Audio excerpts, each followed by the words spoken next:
Hello, and thank you for joining us for another episode of Teacher Needs a Drink podcast. I am Elvis, your host, and I'm here to let you know that this is a not safe for work podcast. We are teachers at the end of the week, and really the end of our ropes, and we'd like to be able to talk honestly and openly about education without having to worry about losing our jobs. So we'll be using pseudonyms throughout the podcast, hence the Elvis. I'd like to start by thanking our sponsor at Lud Lamb Dramatics. If you are a theater teacher or no one in your building, you should go to Lud Lamb Dramatics. They have so many classroom posters and theater resources that don't exist anywhere else. There is jack shit for teachers in the theater, there is jack shit for theater teachers in the educational stores. So go to ludlamdramatics.com and get everything you could possibly want. Well, not everything. Mostly just, stuff for the classroom. But hey, enjoy it. I'd also like to tell you guys, if you have something you'd like to share with us here at the podcast, go ahead and send us a message to the contact page of our website, teacherneedsadrinkpodcast.com. I'd love to hear from you and possibly read your message on the podcast. Last but not least, I want to thank all of our sponsors at Patreon. That's right, we have a Patreon. For as little as $5, $10 a month, you can get access to all kinds of bonus episodes, lost episodes, interviews with the host, all kinds of exclusive content. Also, we have an amazing Facebook page that you can, chat with other like-minded teachers, liberal hippie people kind of like us. And it's just great. There are teachers from across the nation in there, and we bond and chatting. There's about 70 of us in the Facebook group. It's wonderful. So join the Patreon and do it now. All right. Oh, wait, shit. I forgot to say their names. Here we go. Here are the patrons. Mistress Mischief, Natasha S., Miss Anthropy, Princess Buttercup, Dragon Lady, Sunday L., Kelsey, Nicole B., Shannon E., Helena C., Aaron B., Stephanie S., Maggie M., Texas Teacher Kristen, Miss Sunshine, Hattie F., James Nally J., Jody D., Samantha D., Lisa C., Rachel, Jen Genie, Exhausted Band Director, Kimberly K., Kim K., Jessica A., Swivel Ev Owners, Amanda F., Ariana L., Physics Runner, Steph, Science Teach 17, Michael M., William P., Aldrich T., La Scorpianita, Britt M., Royan Swine, Noel R., Teresa H., Biker Teach, Marsha M., Christina B., Kristen B., Jason F., Amber H., Abby B., Sarah B., Regina N., Josie S., Sam B., Lucy P., Mary E., Jamie B., Red Violin, Kristen W., Vanessa J., Mary C., RJR, Kristen C., Johanna H., Space Panties, Irma A., Nimi, Melissa M., and Sarah N. Big thank you to all of those people for supporting us. All right, my friends, we're back to normal. We just did 2 special podcasts in a row. We had a teacher's guide to, I was about to say marijuana. We did that one too. We had a teacher's guide to mental health. We had a teacher's guide to depression and teaching. We had a teacher's guide to the abusive relationship. Or what was it? A teacher's guide to false guilt in the school system. We had a teacher's guide to marijuana. We had a teacher's guide to ADHD. And then we just had a teacher's guide to reproductive rights. That was really amazing. There were some sound quality issues on that one that couldn't be helped. But guys, go back and listen to it and enjoy that we're here at episode 144. We've been doing this for a while now. And we're going to keep going. So, my friends, thank you for supporting us. Thank you for listening. Join the Patreon. Send us a message to the contact page at teacherneedsdrinkpodcast.com. And, take care of yourselves. Love, kisses, enjoy the episode. Episode 144. Bunny, your time chanting balls is over for now. Can I do it one more just for old time's sake? Go for it. Balls, balls, balls, balls, balls, balls. And welcome to Teacher Needs a Drink podcast. I am Elvis, your host, and today I am joined by 4 lovely hosts. I'd like to welcome Miss Mama Chicken. Hi, friends. And also with me today, Count Chocolate. Chocolate says I love you so much better than words. It does. Also, Mr. Wayne Kerr. I decline to answer that question under advice of my attorney. And last but certainly not least, Miss Bunny O'Hare. Hey, Elvis. Hey, folks. I am so glad you guys are here. It is the middle of summer. And with the middle of summer, there's kind of I need to start doing stuff, but I've been traveling nonstop. I've been visiting Space Panties. She's been here. I've been doing family trips. I've been doing work sporadically. And so I've kind of went with my whole, I'm not going to do a damn thing. And now it's been a month. I'm I got to do some damn things now. Damn things need to happen. And so I'm kind of half-assed doing them. But I like the podcast because it's a fun distraction from that until I start looking at the news. Because I'm not ready to go back to work, but I kind of want the money that comes with working. It's just such a pain in the ass. But one of the things that hit me is like, since I've been traveling so much, I haven't been home. And then I'm home now, and I went to the store, and I went to Target, and all of the horrible, awful back to school displays are up. Like, if they weren't up July 1st, I'm sure they were up the last week of June, but they used to cause me serious dread. Like, there was serious like funk that would go up. I would refuse to go to the store when I was working in public schools. And then once I quit and started my new thing and got a new kind of educational job, I didn't mind it so much. But this summer, the dread was there. It wasn't like the deep funk dread, like, oh my God, it's coming. But it was more the just, oh crap, really? I'm not ready to go back. I'm not. I still feel like Mama Chicken said, I'm still processing all of last year and all the shenanigans and weird crap. And then I see the news, and the news cycle is just now kind of catching up to teachers. And we're going to talk about that in a minute. But I want to check in with you guys. How are you doing? Are you feeling like, oh God, it's coming? Are you still in summer bliss? What's going on? Mama Chicken, how are you? I'm somewhere in between the two. um, I am really loving summer and finally paying attention to my house and my daughter and my family, and it's great. But I'm moving schools and I can't get into my new room, and I'll be teaching a new grade, so there's some, minor anxiety going on. Count, how are you doing? How are you feeling about midsummer? Are you getting ready to go back? Are you dreading it? Or does the back to school stuff just make you go to the liquor aisle quicker? What's going on? There's a scene in the movie Hitch where Kevin James's character absolutely loses his shit when he gets to a newsstand and sees his face on the front of a newspaper, of like a tabloid, and he just starts throwing things up in the air and he's like kicking the stand. That's how I feel about going back to school. However, this time next week, I'll be back on my campus. So that whole middle of the summer thing you said earlier brought two chocolate tears to my eyes. Oh, man, I'm sorry. Summer is about over. And it's okay. I'm not ready to go back, but my goal is to make sure that I am prepared mentally and in a pretty good place for when students come back on campus. So the school supply things at first, the first like knee-jerk reaction is that they fill me with the white hot rage of 1,000 suns. But then I can't stop myself from looking for bargains. I am here for some 50 cent packages of the good Crayolas. Like, I will buy a whole bunch of those. So it's love hate. It fills me with anger, and then I go, ooh, gel pens. Which I suppose is the intended effect. I am still, as Mama Chicken said, kind of processing still the trauma from last school year. I'm working on finding the positive. And Mr. Wayne Kerr, what about you?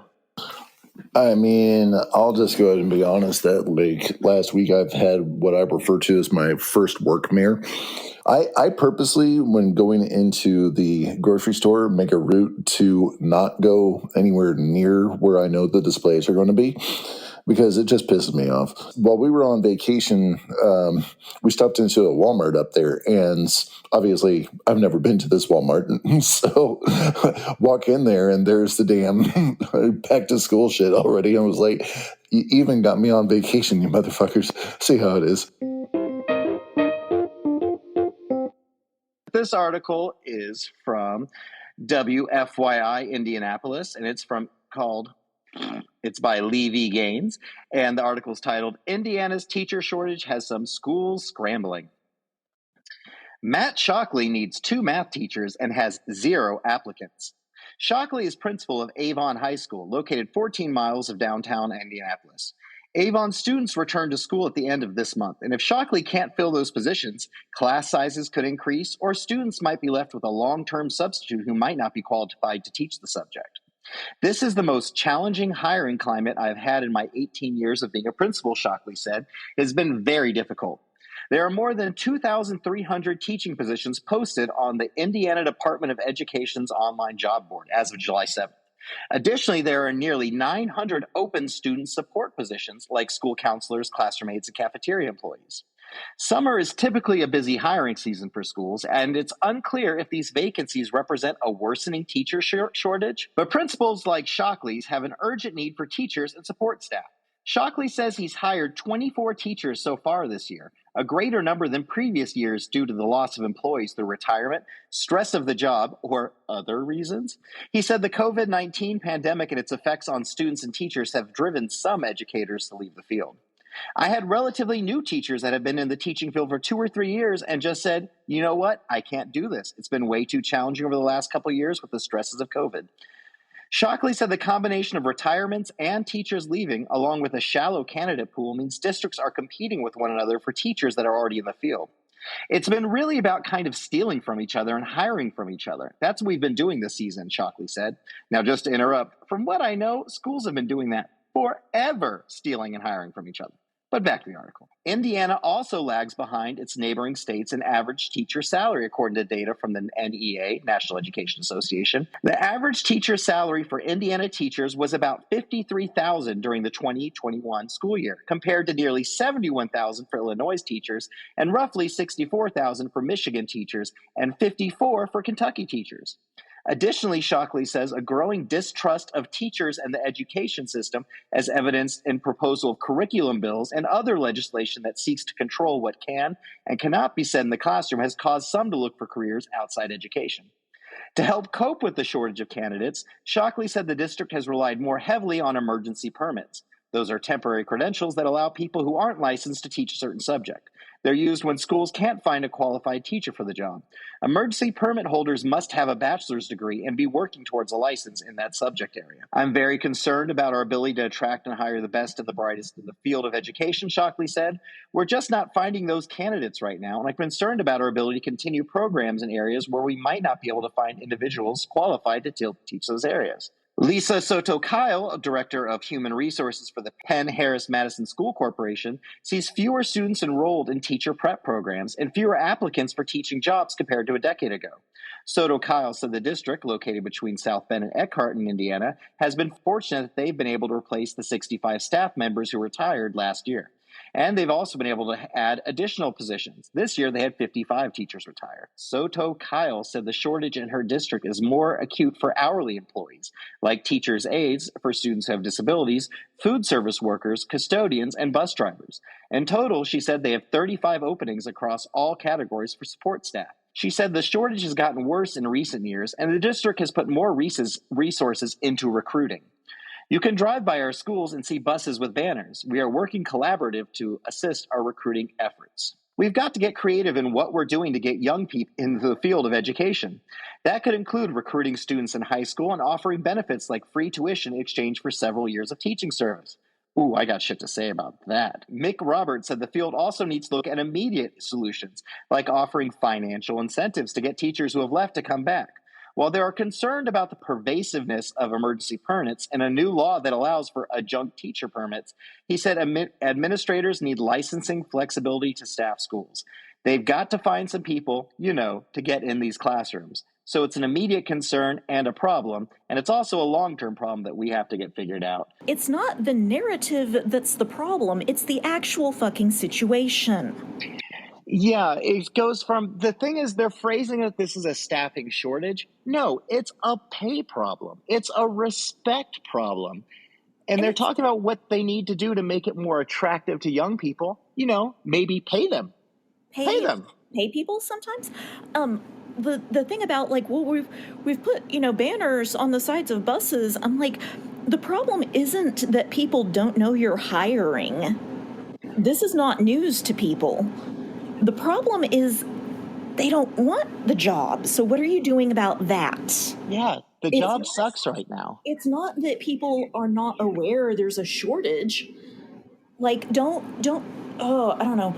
I feel like that's the house is on fire and the fire alarm goes off and your solution is to take the batteries out of the smoke alarm. That's exactly how I feel. Right. It doesn't matter how much you market the position or advertise or put banners, or you could have giant neon signs at every major street corner. Until it is until you compensate educators in a more respectable way, you're not going to get it. There are other careers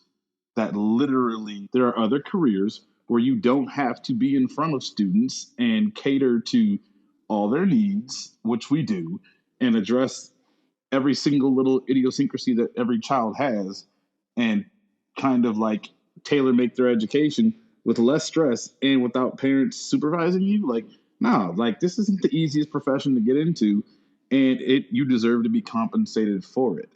And until that is the selling point, on top of doing what you love to do, but actually like feeling compensated, or until you don't feel the need to also have a part-time job on top of everything you do, then there's going to be a shortage. Like this shortage will not go away anytime soon until that problem gets fixed. I got into teaching because I thought I owed a debt to a teacher that helped save me. And I've paid that debt over, but it's been a sacrifice. And this is the thing that most people don't understand, is that when you go into teaching, yes, it's something that we want to do, but we understand as teachers that there is going to be an economic sacrifice. And then on top of the economic sacrifice, it's going to be a family sacrifice, and then it's going to be a mental sacrifice. And how many damn sacrifices is it that we need to take in order to be fairly compensated for it? Because I can speak from my experience that I'm going into year 20 of this career, year 20. Most people, and I'm blowing this out of my ass because this is an assumption. I'm assuming that most people that have been in the same career for 20,000 years, for 20 years, are probably making closer to six figures than I ever will in my lifetime. So until we start like addressing, as everybody said, that it is a compensation problem, it's also we need to really double down on education and understand that, okay, it's not just we need to staff, we need to find out how to staff more. In other words, instead of having just one teacher in the classroom, get two teachers in the classroom. Divvy up their responsibilities. Yes, I understand that divvying a responsibility with somebody else can be a pain in the ass as well, but in which case, at least you have someone who is going to back you up in most cases, and then you should be able to not have to carry all of the burden on your own every fucking day of the week. And not just every day of the week, it's after hours. They want you to do even more work off the clock that they're not going to give you time to do. They're not going to give, they might give you a prep period, or they might try to buy you out of it. But Wayne, I really hear, and I saw Count put a message in here as well, about one of the reasons I got into teaching is because I was inspired by a teacher, and they pretty much saved me from who knows where I was going to end up had I not had that one little thing that I really enjoyed. And so that was one of the reasons I wanted to teach, because I wanted to be able to give that. And I feel after my 18 years, I've done that. I've made my sacrifices. And if you can't treat me respectfully, or if you're going to keep crap on me because this is a position I wanted to do really out of a good nature, then screw it. I'm going to go somewhere I can make money and get treated with respect. Yes. Because there's no reason to keep doing it if, number one, they're paying you not well, and number two, if you're treated like crap, because there's jobs you can take where you make more and you don't have to deal with the crap. There's jobs you make where you take less, or where you make less and you still don't have to deal with the level of crap you have to do teaching. And so every single teacher that leaves, I feel sad. I feel a little bad about it. But guess what? They have the right to do it. And for their own sanity, for their own families, for their own livelihood, my God, do it. Seize the opportunity, because right now, the people who control our paychecks are also not everyone. I don't want to group it, but there's a lot of states that are making it hard to teach or want to make it hard to be a teacher. Where you go to Florida, where they can actively sue you if they feel that you are talking about critical race theory in the classroom.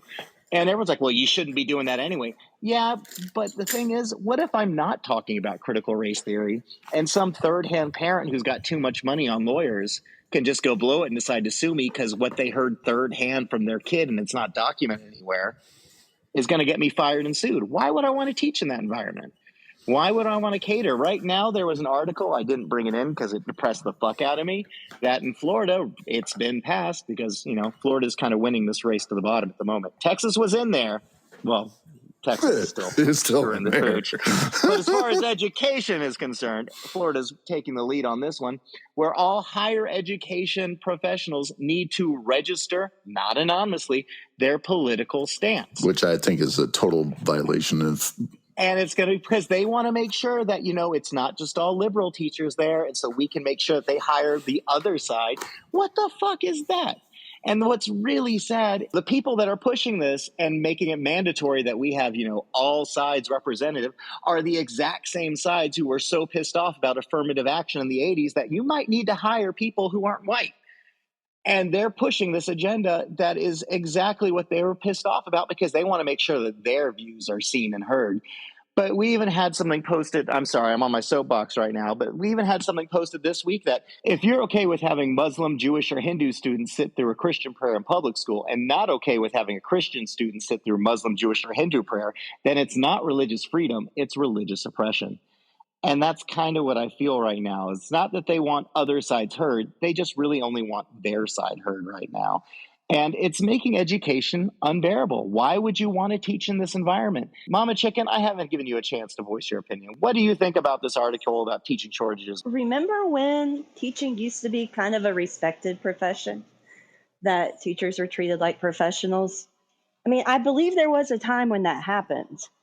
And I get real down when I keep hearing the politicians who are supposed to be representing me saying horrible things about teachers. Treat us like professionals and maybe we'll want to stick around. I agree. And it's two-sided here because part of this was that, I don't know, let me back up a little bit.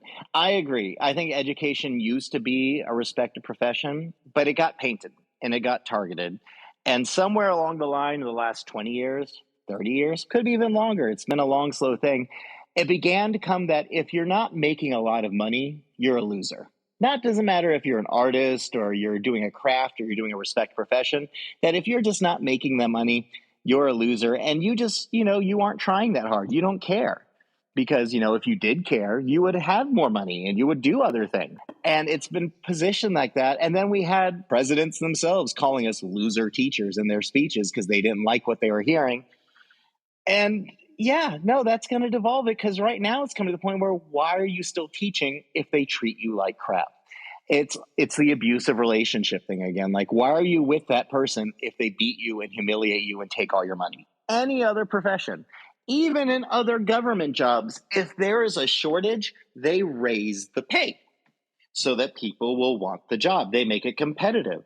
And that's what the professional world does. If they don't have, someone to do it, that person can negotiate to get higher pay. But teachers are in a weird spot where most teachers don't know how to negotiate for pay because it's not something that's offered at the basic teacher level. Some states might, and I know admin can negotiate. There's wiggle room where they can ask for more. But generally, if you're a teacher, nope, if you've been here 4 years, this is how much you make. This is 9 years, this is how much you would take. Rabble, rabble, rabble. Hey guys, guess what? What? We have a Patreon And the podcast. We got Patreon and podcast. It's a podcast Patreon. That's right. You can join the Teacher Needs a Drink podcast Patreon for as little as $5 to $10, and you get access to all kinds of bonus features. There's probably close to 100 at this point. Extra audio features. You can go and hear extra episodes, lost episodes, bonus content, interviews with the hosts and other people. And there's also this amazing Facebook group that we have where you can meet other like-minded people. You have to be a member of the Patreon to join the Facebook group. And we also get to do fun things like movie watch parties. We used to play Among Us, but we're kind of over that at this point. Maybe again during the summer. But there's all kinds of stuff. So join us and do it now. Woo! Yay! So, my friends, would you rather never shower again or belch really loudly every time you pass through a doorway? Both are infinite and going on forever. They're a little more equally matched. So, my friends, what are your answers? What's the first I one? like to belch. I enjoy it. I will happily do that. I'll be belching. I'll be belching daily. Yeah. Sorry, I got a shower. Did you say belching beaver? Yeah, it's a great. They make a great peanut butter Wow. All right, It's fair based out enough. in California, for real. It's legit. Wayne, are you going to burp or never shower I again? am definitely going to belch. I will sound my barbaric belch through every doorway. You know, if we still had to wear masks all the time, the belching might get to me if I had to belch into a mask constantly. Because I mean, I experienced just being a man with a beard. Oh, yeah. I went to I went to a crawfish party, and I ate a bunch of crawfish like you do, and I put my mask on, and then oh god, crawfish beard mask. Ugh, ugh, ugh. No, I can't do that, and then burp every that. You know, I could probably just start eating clean and never shower again. Or, I could just take baths and be like Bunny. Bunny, what do you think? Oh, you got my loophole. I was going to say that it doesn't say anything about baths. I will just knew switch it. to taking baths. All right, friends, thanks for joining us for another episode of Teacher Needs a Drink podcast. I'd like to thank my hosts who are here with me today. First, Ms. Buddy O'Hare. It was a pleasure as always. And then Count, I'm so glad you were here. If you can't remember my name, just say chocolate. I'll turn around. Glad I was Awesome. able to make it. This is great. I'm glad you were here too. Mama Chicken, thanks for reaching out. I'm glad you're here today as well. Oh, thanks. Y'all have a great week. And last but not least, I'd like to thank Wayne Kerr. Thank you. It was wonderful to be back. All right, my friends, please take care of yourselves out there. Enjoy these, hopefully, last few weeks or last few months of summer. I love all of you. Deep breaths, deep drinks. Cheers. Woo! Yay!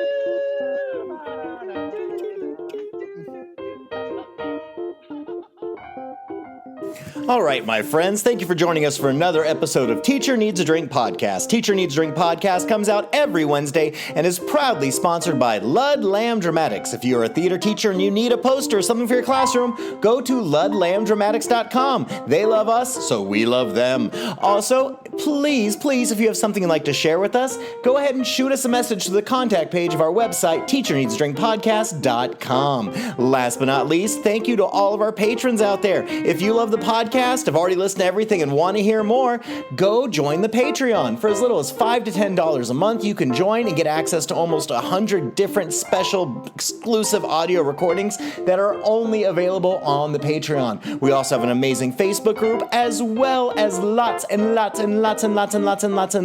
of fun things. So my friends, everyone out there, please take care of yourselves. Deep breaths, deep drinks, all the good stuff. Enjoy summer and space panties. All right, friends, have a great day. Kisses.